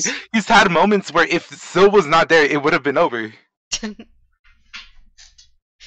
I mean, we don't know if he would have gone through with things just because Syl wasn't there. He might have talked himself out of it if she wasn't there. Honestly, I think Kaladin probably would have just committed suicide if it wasn't for Syl. So there would have been. But I'm thinking back to that part where he climbed with that fucking edge or whatever. Okay. So the 5. Mm-hmm. Is it explained? I don't think it's been explained, has it? They don't really explain it, but it sounds like they're the one who make decisions. So it sounds like they have a council who's in charge, kind of thing. And there are how many forms? 5 forms, right? Yeah, I think they have. They have know of 5. Well, they know it's 6 forms, but they don't really count slave form because they don't want to obviously become a slave. Yeah, but that's what I'm saying. So aside from slave form, they have 5 forms, 6 once they get if they have storm form, whatever that is. But so maybe it's one of each then? It's possible, yeah. They could have one person for each form. I mean, it would make sense. Each one would represent their form. Man, that would be a really weird meeting with mate form. But I mean, they talk about how like every form kind of has like a different way of thinking, so it would make sense to have a council of like every type of person who has like a different way of thinking. Which if you add storm form in there, then you'd have to continue to add more people. Mm-hmm. Also, you had hundreds, and then you'd have 100-person council. What did you say, Darkness? Slave form in the council? No. They don't have a slave form. Well, because a slave form, like, they don't have a soul, they say, so I don't think they would have opinions. No, but they could still be in the council. They just wouldn't participate, they just sit there. Yeah, they're slaves, They're the one freaking person you can, sway to vote however you want. No, they're the tiebreaker if there's ever, like, a tie for some reason, and they just flip a coin. How would there be a tie with 5 forms? Well, I'm just saying if they end up with more, or like before they had 5, like before they got nimble form or something when there was 4, you just use slave form as the tiebreaker. They say, okay, slave form, flip a coin. Heads, it's this side. Tails, it's the other side. That's how they vote. But yeah, so then we move on to Interlude 2, Yim. So we switch to Yim's point of view as the Azish man carves a form of a shoe out of wood. A spren that was like a spot of light from a crystal was nearby. The spren moves closer to Yim, and he tells it that he's using the wood for making a shoe. The spren questioningly repeats the word shoe. Yim explains that he's making shoes for children, as he seems to need more of those lately. Yim calls the spren interesting before the spren replies that he comes. So what sort of spren do you think this little spren is? A shoe spren. I don't know. Creation spren. Wait. Can you describe that last part of the paragraph again? The spot about when it says the spren says that he comes. Before that. Wait, I didn't know spren come. Like the description of the spren, or like what are you asking for? Yeah, let me just what? What are you? So I explained that he's making shoes for children. Mm-hmm. I don't know what part of the paragraph you want. Probably all of it, but it's fine. No, I'll just find it yourself. Yeah. So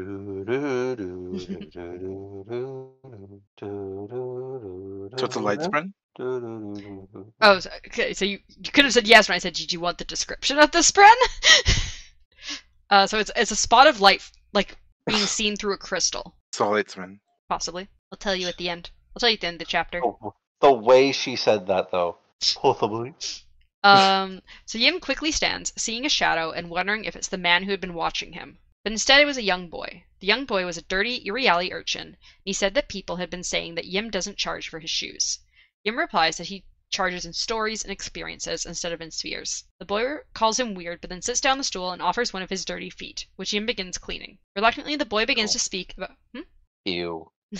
Reluctantly, the boy begins to speak about how he was the son of a whore and was kicked out around the time he was 5. So what do you think? Who just tells people your life story? Like, that's such a... I mean, for free shoes. Even then. But yeah, so what do you think about Yim charging urchins with stories? That's pretty cool. Also, I feel like I've heard that before. I don't remember where. After cleaning the foot and trimming the toenails, Yim then reaches for the bandaged foot and sees it has a jagged cut that's infected. Yim says to the spren that he will need help, and he reaches for a brome and some antiseptic. He knows that the medicine won't be enough, especially since the boy won't be able to stay off his feet. Yim applies the medicine to the wound, and the light of the sphere goes out as the wound scabs over and the rot spren flee. The boy instantly says that his foot feels a lot better as Yim begins to search. Rot spren. As Yim begins to search for shoes that would fit the boy. So, what do you think about Yim healing the foot of the boy? What a good guy. It's pretty cool. Like healing powers. Yeah, so this guy, whatever order he is, has healing powers. So we know that Stormlight can heal yourself, but he specifically can also heal other people. Yeah, it's almost like we've wanted healing abilities since, forever. So we've actually seen someone do the same thing in one of Dalnor's visions. Wait. This is he has a light spren, right? He does not have a light spren, I'm sorry to tell you. No. I was gonna make a note at the end of the chapter, but this is actually he's actually of the same order that I am. He's a truth watcher. Is that why he wants stories? Yeah, so he wants the truth of other people, whereas Lightweavers are more about like truth about themselves, like Shalon. And so he, we'll find out by the end of the chapter, he shares a surge with Shallan. He shares the Illumination surge. So they're like, he's on the other side of Shallan. So it goes like Else Color, Light Weaver, Truth Watcher, and like part of the order. You're banned from the podcast. And yeah, so his other surge besides Illumination is called Progression, which is the surge of regrowth and healing. Yeah, well, that makes sense. Progression makes sense. So it's like progressing in the healing of the foot. So if I can't heal people, I'm gonna obliterate them. Great. Yeah, so this unfortunately is he does not have a light spren. This is actually a mist spren. What? Does that make sense? It doesn't. What? Well, why the fuck does a lie spren look like a fucking weird, like, changing pattern? Why is an honor spren a person? Like, they don't all make sense always. Okay? They don't make sense at all. I don't know Still why the definitely a mist wind spread spren. looks like I a don't piece know of, about- like a light through a fucking crystal, okay? I don't know. That's just the way it is. Still is definitely a wind spren. I don't know what you're talking about. But yeah, so the boy asks Yim why he would give him shoes for only a story, and Yim replies it's because they are both part of the One. He explains that the One, long ago, had known everything but experienced nothing. So the One became many, the Iriali people, both female and male, to experience everything. The boy asks if the One is a god, but Yim says he accepts no god, and neither should the boy, since he is Iriali. He says that they are part of the Long Trail, capitalized, and that this is the fourth land, also capitalized. Once they reach the seventh land, capitalized, they will become one again, and they will have gained all of the experiences. The boy seems upset that he has his life when Yim gets to be a shoemaker, but Yim says he hasn't always owned this shop. He also says that they can't all know everything because ignorance brings thought and new experiences. Yim also doesn't try to say that because they will all become one eventually, and that it will make the boy's life any less unbearable. The boy then leaves quickly as Yim tells him to try to stay off his injured foot as much as possible. So what did you think about the story of the One? Sounds like Hoyd. For some reason, to me, it sounds like rocks people. So I'll give you my theories. So we don't know too much. You have a theory? I have a theory. You already know? So we have there's a little bit more you learn about this thing about the One in future books, but even outside of that, we don't know a lot about the Iriali and like this thing about the One. My theory is that the One is Adonelsium, and that this is the creation of the first humans. That is my theory, and that the end of the Cosmere may end when the Iriali consider themselves as part of the seventh land, and then Adonelsium will be reformed. That is my theory. Trying to avoid, which I have a feeling is what Hoyd is trying to avoid. I feel like Hoyd is trying to make it happen, but I don't. But yeah, so that is my theory for the kind of like overarching kind of like plot almost, I guess, of the Cosmere, is that the Iriali we're gonna see throughout the different eras, and that they'll kind of be hints as to when everything is going to come back together. Wait, who are the Iriali? The Iriali are the people that they specifically say have golden skin and hair. So Elantrians, got it. They're kind of the opposite of Elantrians. Elantrians are like silver. So these are like the more upgraded versions with less durability. Okay, you don't get that joke. Anyway. I don't. I'm sorry. But yeah, so that's my theory about this little religion about the One that the Iriali have. The One. I am the One. Yeah, so I'm always really interested when they bring up these like the little tidbits about the One and this religion, because I'm like, I feel like this is going to be huge foreshadowing clues to like the end of the whole Cosmere. Yeah, when they have the giant battle of all of the worlds, Yes, all exactly. the worlds will battle one another. They're gonna have the cell games. Yim then thanks the Spren. More like the Tournament of Power. Yim then thanks the Spren for helping him with the boy, as he doesn't know how his powers work, but knows that the Spren is part of it. The Spren then tells him that he is still here, and Yim begins startled as he sees movement in the shadows behind him. A man with dark Makabaki skin and a crescent-shaped white scar comes out of the shadows, stating that it was hard to discover Yim's indiscretion, as he had lived a clean life for many years, but that he murdered someone. Yim cowers. That creeps me the fuck out. Yim cowers and says he didn't know it would kill her, that he thought the wine was just a sign for her to pay someone, but it had been poison. The man says that Yim was an accomplice to murder and guilty whether he knew it was poison or not. The man summons a shard blade, and Yim runs out of his shop, throwing leather back at the man as he does. However, he is old and begins to grow tired quickly. His friend is next to him and tells him to use light, and Yim takes out a spear as he says, "May the one find this experience pleasing." However, the man slams Yim into the wall, causing him to drop his spear.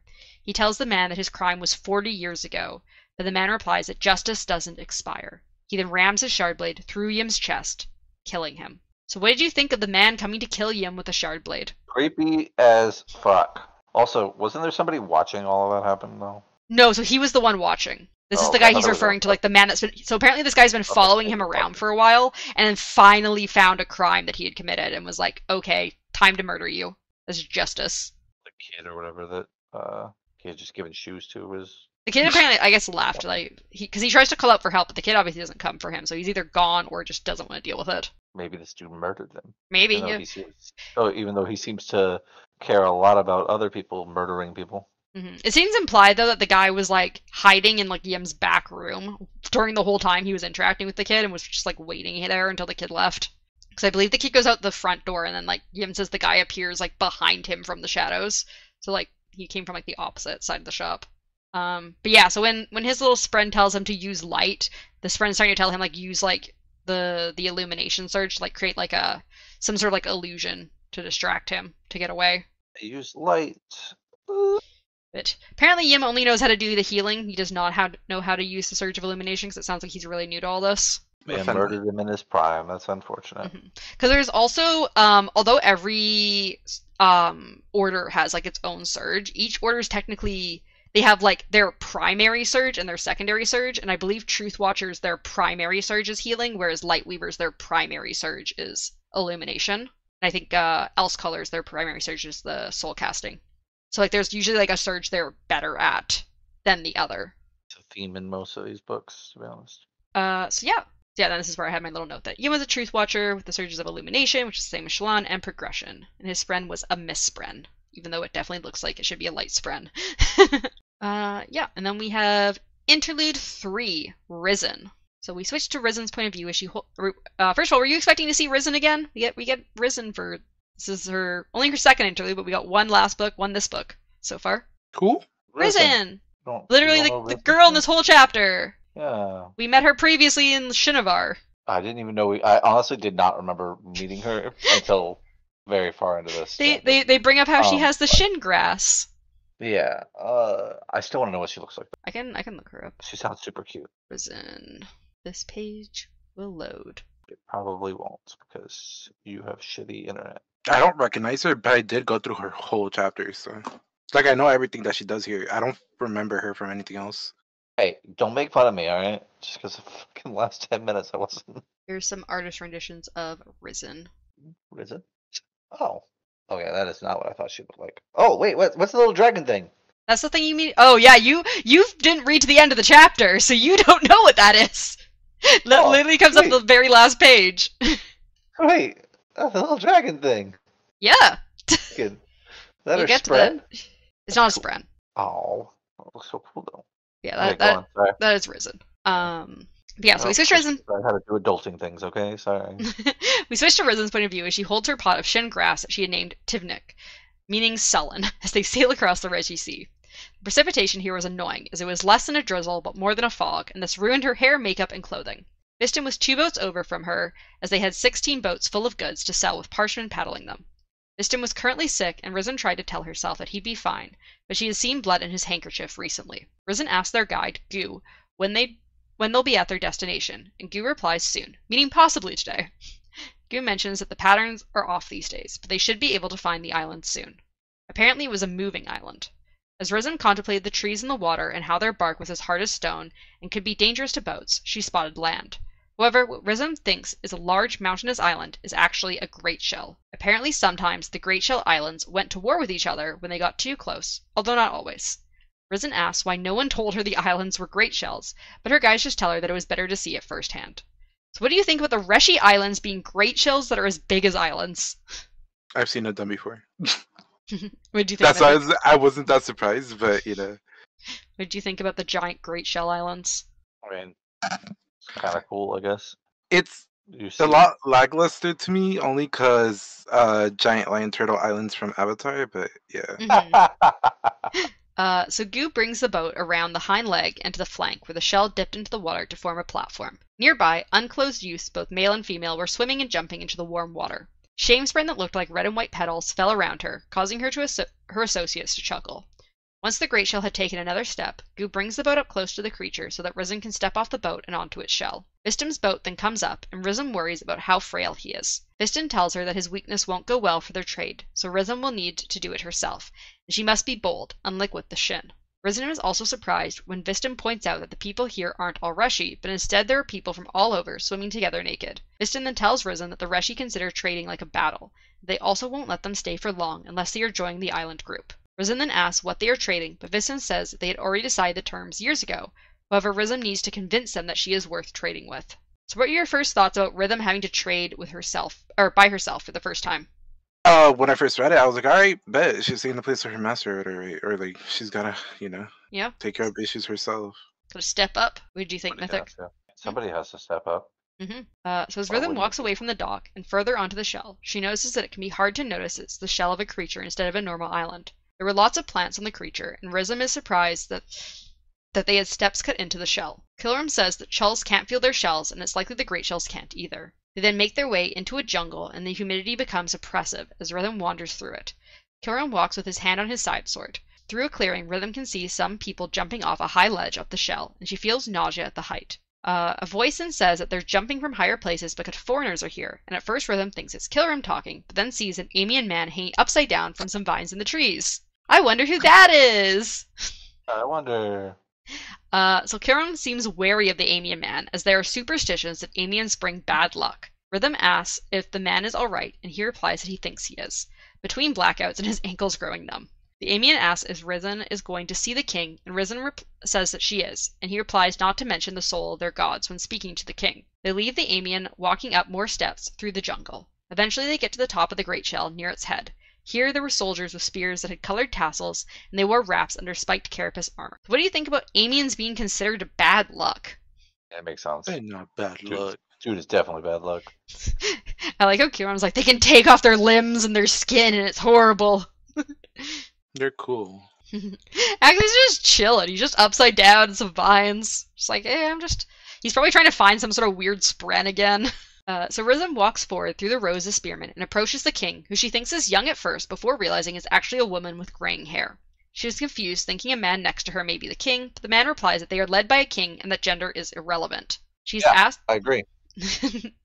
She's asked where her master is, and she replies that he is indisposed, but has sent her to finish the trade. The man replies that the trade is off then, and Rhythm replies that Vistim had warned her about him. She sits down on the edge of the shell next to him and tries not to feel too woozy as she stares down at the waters far below. She states that the trade does not have to be off as the details were decided previously, and the king steps closer to listen to them while also overseeing people feeding large bundles of fruit to the great shell. Risen remembers Vistim telling her to think like the other trader and why they would want to trade with them. She says they need things that the mainland can only provide and that their ancestors not having them meant people may have gone sick. The man, Talek, states that he hates people being condescending and speaking as if they never thought that they may need medicine from the mainland. Rhythm tries to refute that she was being condescending, but Talek says he could hear it in her voice. What do you think about Risen and Talek's conversation there? I'm trying to remember if this is the guy that I didn't like. It is the guy you didn't like. Yes. Probably. You don't like a lot of people though, but so. That's true. I know it's true, Darton. I'm just like, I don't want to know what this fucking thing is now. God damn it! I wish I would have let the last bit. Right? You missed it. I know the thing looks so cool. but like, is this the guy I really, really didn't like? I don't know. Who's the guy you really, really didn't like? Yeah, right. What? When?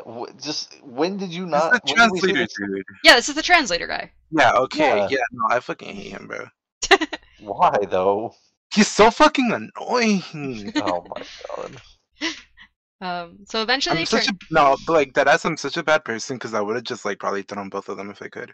Oh my gosh. So eventually they turn Risen away as she starts to go before stopping and saying she wants to speak to a higher authority than the king. Talek says there is none, but Risen insists that there is, right? And begins to go over to the ropes that are hanging down next to the great shell's head.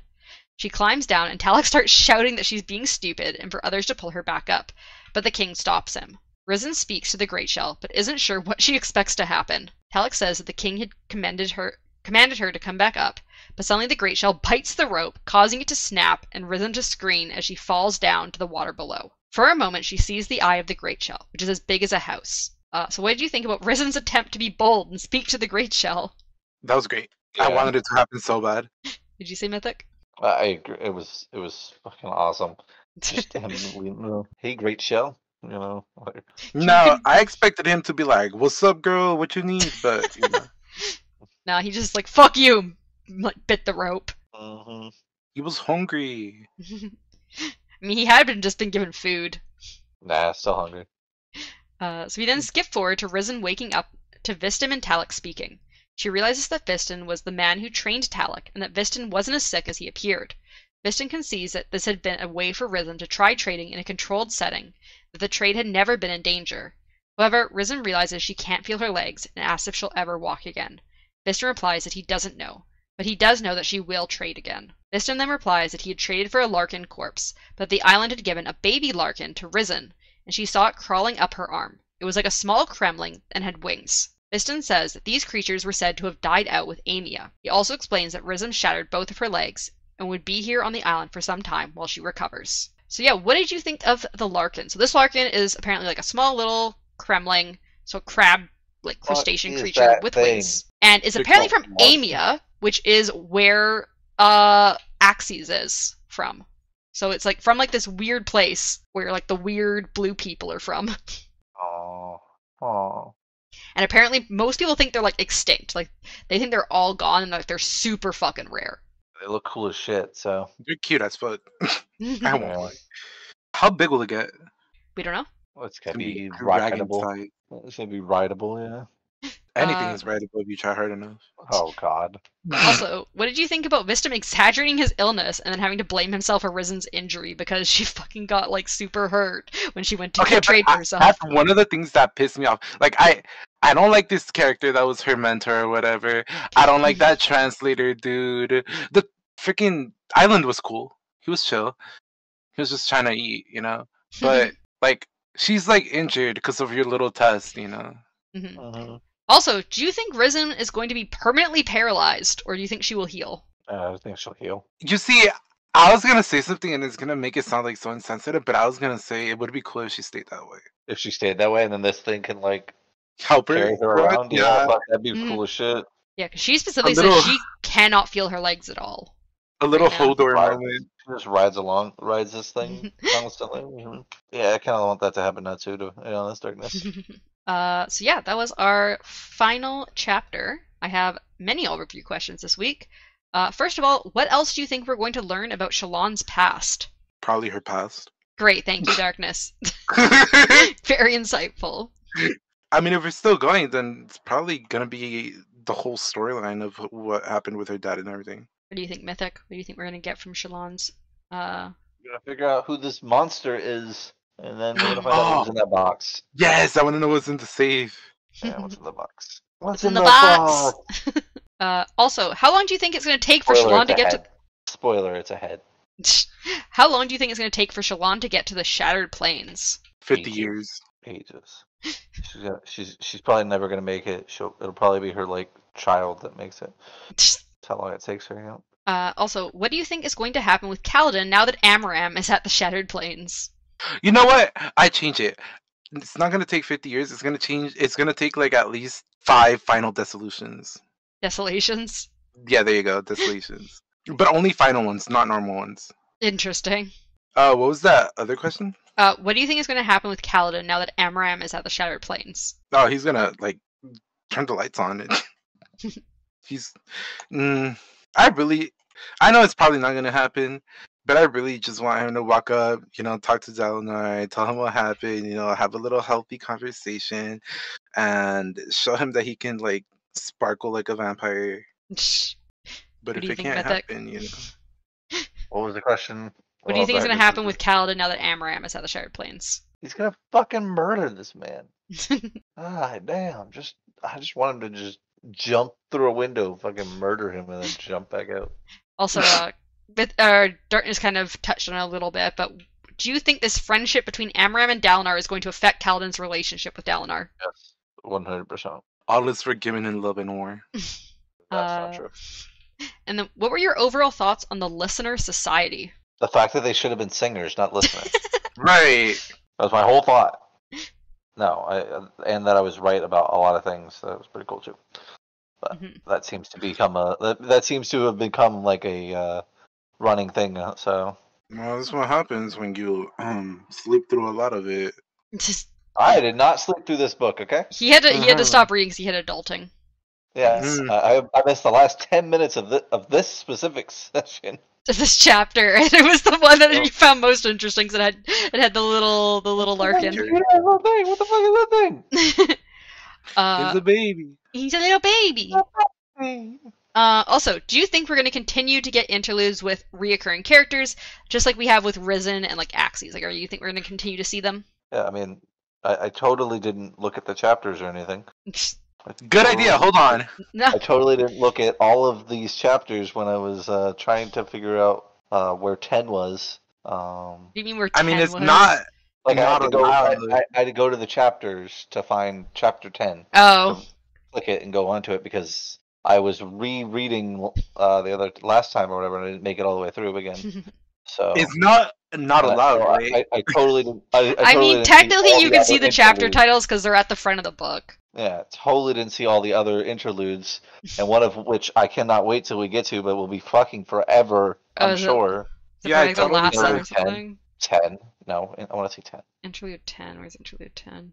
This is Oh, the Zeth interlude. No, totally don't want to get to that or anything. I mean, I don't know any of the other people if these are names. I mean, you know. Some of them are names, some of them aren't. Like how Zeth's chapters weren't his name in the previous one, just like how Eshonai's wasn't named after her in this one. Yeah, and like the next interlude is Last Legion. Oh! Okay, maybe I shouldn't have looked at this. Oh god, what did you see? Nothing. What did you look at? It's something I was kind of hoping for, and I'm hoping that it's, what it is, what it says, What are you reading the chapter, like the actual names of the chapters? No. Uh-huh. Okay. I'm assuming he's at the front of the book where it has like the list of all the chapter names. I gotcha. Yeah. I mean, I totally didn't. I'm not even gonna say it. You can say it. What's the name of the chapter? Yeah, which chapter is it? And then I'll go look myself. It's like Into the Sky or something. Oh, Into the Sky. Into the Sky. I'm hoping Fly happens, but yeah. I mean, it could be something. It could be where Zeth shows up. Yeah, it could be a lot of things. Rashek? Zeth. Oh.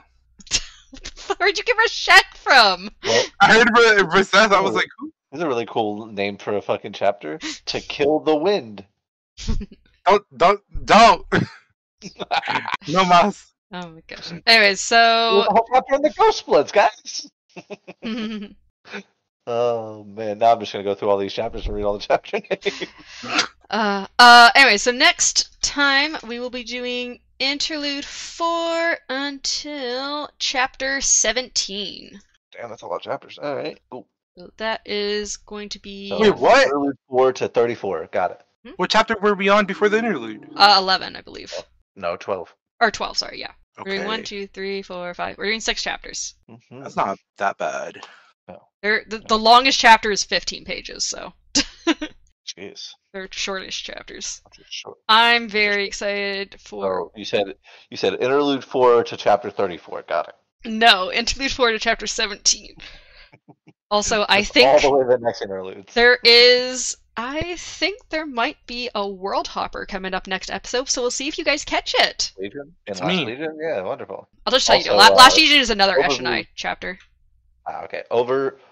One overview question she missed, by the way, Darkness. Oh. How do you feel about Yasna being alive? Yasna's not alive! Yasna's dead! That's crazy. I fucking hate you guys for tricking me into talking about that. I didn't trick you! I got into talking about things!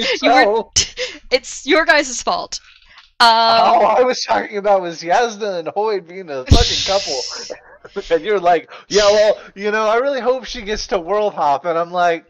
You're just confirming she's alive. Look, I got into talking about theories, and I fucked it up, and I'm really upset about it because that's like. You're really upset that we were right about a theory that we. I'm really upset that I fucking gave it away. But this is like the second time that you've given something away, though. I know. I hate myself. I try my best. It's okay. I'm just really good at getting it out of your head. Oh my gosh. I don't This remember is what why was I the can't other talk one. about my theories, because then I give away things. Yeah, no, you already talked about your theory though, and I'm like, oh well, great. Now we know that certain things aren't going to ever be explained. It's a book theory. It is a book theory. Yeah, as I Book said, theory. interlude 4 to chapter 17 next week. Oh, also, I will, after this podcast, need to talk about when we can do the next episode, because I am busy next Sunday. Oh God, what are you doing next Sunday? I'm at a friend's bachelorette party. She's getting married. I'm not getting married for another couple months. Next Sunday. Anyways, we should say bye to the episode. Thank you guys all so much for listening. We really appreciate it. Bye.